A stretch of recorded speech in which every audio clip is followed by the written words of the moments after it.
falando de conceito, do que é a linguagem C, né? Então, uma linguagem criada na década de 70 por Dennis Ritchie. Ela é uma linguagem, como eu já falei, considerada de alto nível. O C não é orientado a objetos, C é uma linguagem estruturada, né, onde a gente cria, então, uma linha abaixo da outra. A gente não tem as classes ou os objetos, né? O máximo que a gente tem são as modularizações, onde a gente cria funções, criando módulos, né, ou responsabilidades específicas para cada parte de algoritmo, tá bom? Uma das coisas super importantes de C, e por isso ela ser muito utilizada na disciplina de estrutura de dados, e aí vocês podem, inclusive, se vocês quiserem procurar livro de estrutura de dados, vocês vão ver que 90% dos livros de estrutura de dados, eles são na linguagem C. Por que isso? Porque o C você consegue ter esse controle maior da máquina, principalmente da memória.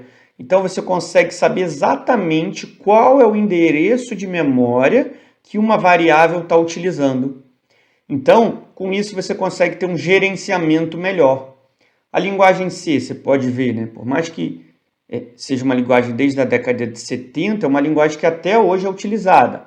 É claro que ela é utilizada para fins específicos, né? A gente não utiliza a linguagem C, por exemplo, para as novas tecnologias, como para desenvolvimento web, mobile, né? A gente não utiliza. A gente vai utilizar o C normalmente o quê? Sistemas embarcados, então microcontroladores, onde você tem pouco recurso, pouco acesso à memória. Aí sim você precisa de uma linguagem leve e que consiga gerenciar esses itens. Então, por exemplo, sistema de bilhetagem eletrônica de ônibus, né? Que você chega, passa o bilhete, ele desconta ali, vê se você tem saldo ali.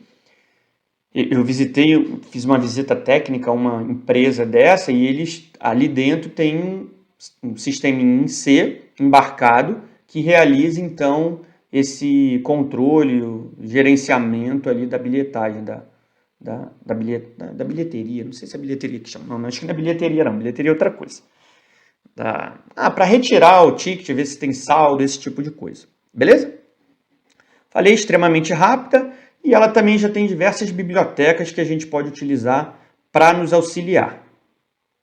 Então, começando bem desde o início, pessoal, todo programa em C que a gente vai criar, todo, nenhum programa em C pode fugir disso. Todo programa em C que a gente vai criar vai ter basicamente esse conjunto de itens. A gente vai ter as bibliotecas, tá bom? Pelo menos essa biblioteca a gente vai ter que ter, que é a biblioteca stdio.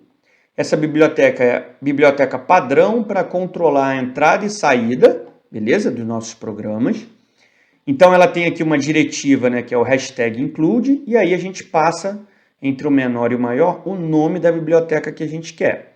Então, antes do nosso programa sempre tem as bibliotecas. Depois, todo o programa vai ter que ter a função principal. Por que ela tem que ter a função principal? Porque a gente vai ver, vocês já viram isso, mas a gente vai revisar hoje, ou aqui nessa disciplina, né, que a gente consegue criar as nossas funções. Agora, você imagine, se cada pessoa pudesse criar as suas funções e o compilador tivesse que acertar qual é a função principal que aquele programador criou. Não teria como. Então, lá no padrão ANSI, o que eles fizeram?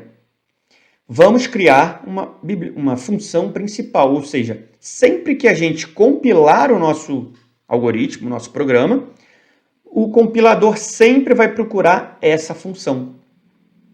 E aí, essa função tem o nome de main, beleza?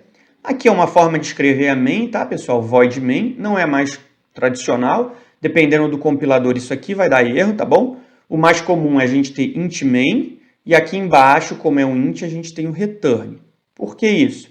Porque aqui a gente está criando uma função. Vocês já devem ter visto que a função pode ou não retornar alguma coisa, né? Conceitualmente, se ela não retorna, é um procedimento, mas, a grosso modo, a gente acaba no bojo chamando de função. O void, ele não retorna nada. Então, aqui a gente só está querendo dizer isso, ó. Essa função não retorna nada. Mas tem compiladores que não aceitam, tá bom? Eles pedem que a função main retorne alguma coisa que seja int, tá bom? Se a gente utilizar o int, pessoal, aqui embaixo, antes de fechar chaves, chaves é o desenho. Chave, a gente tem aqui o int, o return, retornando algo inteiro, beleza? Dentro da abertura e do fechamento da main, a gente tem o que o algoritmo, o compilador vai executar inicialmente, tá bom? A gente vai criar as nossas funções, beleza? Podemos criar antes ou depois da função main, não tem problema, porque o compilador vai lá. Tem uma regrinha, se a gente colocar depois da main, a gente tem que criar um protótipo aqui. Isso a gente vai ver depois com calma. Vocês também já devem ter visto. Então, pessoal, o primeiro comando que a gente tem ali, vocês já devem ter usado esse comando, estarem cansados de utilizar, é o comando printf. Então, ele serve para quê? Para a gente mostrar alguma informação na tela. Então, esse comando funciona printf, abre o fecha parênteses, abre o aspas duplas. O que tiver escrito ali dentro, o compilador vai fazer um Ctrl+C, Ctrl+V. Copia aquele conteúdo e joga na saída, que no nosso caso vai ser o console. Beleza? Então, printf faz isso. Aí vem um conceito que logo no início, agora vocês já estão tranquilos, mas no início dá um pouco de nó, que é o conceito de variáveis, né?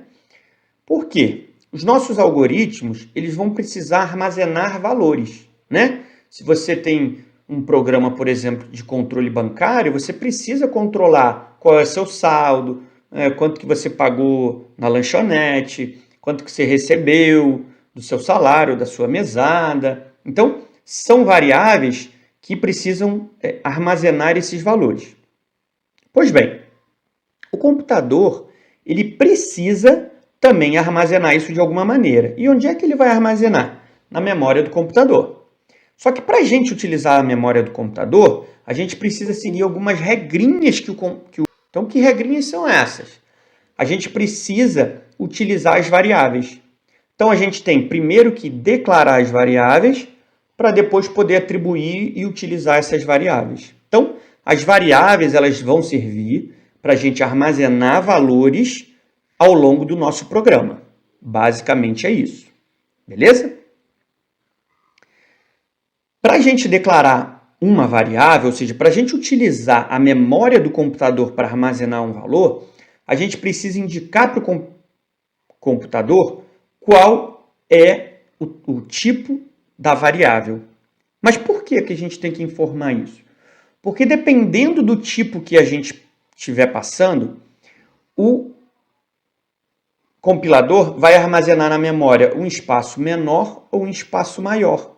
Por exemplo, se a gente tiver um int, o int ele vai armazenar 4 bytes da memória para a gente armazenar o int.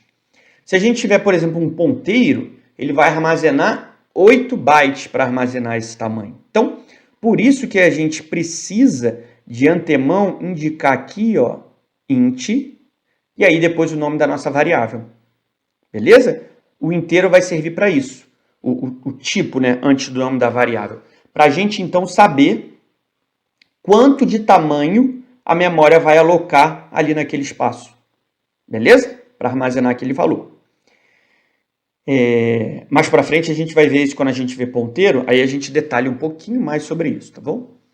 A gente também tem que indicar o nome da variável. O nome da variável, pessoal, ele serve para facilitar a nossa vida. Para a gente saber aquela variável, o que ela está armazenando. Por isso, a gente sempre recomenda que utilize nomes significativos. Não utilize A, B, C, X para uma variável. A não ser que você esteja desenvolvendo uma fórmula que aí tenha A, B. Se não, eu tenho que guardar a umidade. Aí eu vou colocar o I, não é recomendado. Recomendado é a gente colocar a idade. Ah, mas é a idade de paciente. Então coloca idade paciente. Por quê? Quando a gente tem um programa muito grande, muito extenso, se a gente só usar essas letrinhas, lá no meio do programa a gente fica perdido. É claro que nos exemplos aqui em sala de aula a gente acaba fazendo às vezes programas pequenos, curtos, então só de olhar a gente consegue descobrir qual é a variável. Mas se a gente já aprender desde o início esse conceito de utilizar nomes significativos, na hora de desenvolver um programa grande mesmo, seja num estágio, seja numa empresa, a gente então já vai ter essas boas práticas junto com a gente. Beleza? Pessoal, o vídeo chegou em 10 minutos, eu vou parar aqui para começar de novo, tá bom? Para não ficar muito grande.